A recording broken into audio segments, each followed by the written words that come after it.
Dice Edgar Daniel Gutiérrez Ortiz: buenos días, Mauricio. Me acabo de enterar de que una amiga psicóloga dejó de acudir a sus citas médicas por miedo. Tiene quistes en los ovarios y quiere seguir un tratamiento de homeopatía. Madre mía.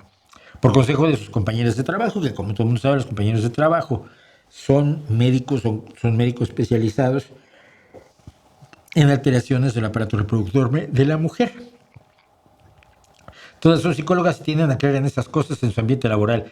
¿Qué consejo le puedo dar? Mira, Edgar, yo me he enfrentado a casos de estos en muchas ocasiones a lo largo de los años. Y mi recomendación, no sé si sirva, pero inténtalo, es la siguiente. Dile que se atienda con homeopatía y que no le vas a dar lata si aparte sigue el tratamiento médico. Que haga los dos. Los quistes no son además excesivamente graves. Si es muy joven, quiere tener hijos, allí hay otras implicaciones.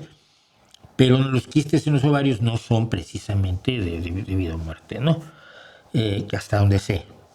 Pero decirle, tú atiéndete con el médico, sigue el tratamiento médico, que tenemos todos estos estudios que dicen que permite superar a muchas mujeres el problema que tú estás teniendo, porque en homeopatía no hay eso, no hay esos estudios. Tú sigue los dos. Si te curas, te importa un pito cuál de los dos te curó. Porque aquí no es una cuestión de debate sobre la validez de las ciencias o de las pseudociencias o no. Estás debatiendo con la percepción subjetiva de una persona que puede estar arriesgando la vida. Y de lo que se trata es que no arriesgue la vida y que se cure. Y entonces yo siempre he recomendado, si puede hacer el homeópata no le va a decir que deje el tratamiento médico. Se lo dice, vas y le sacudes las muelas al homeópata. No hablo de violencia, pero sí le dices que no puede decir este tipo de estupideces. Recomiéndale que siga los dos. Y si aparte le pueden hacer shiatsu y ella cree en el shiatsu, que vaya y lo haga.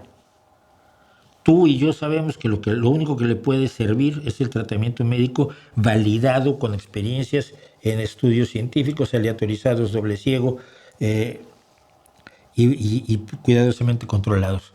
Pero a ella lo que le interesa es curarse.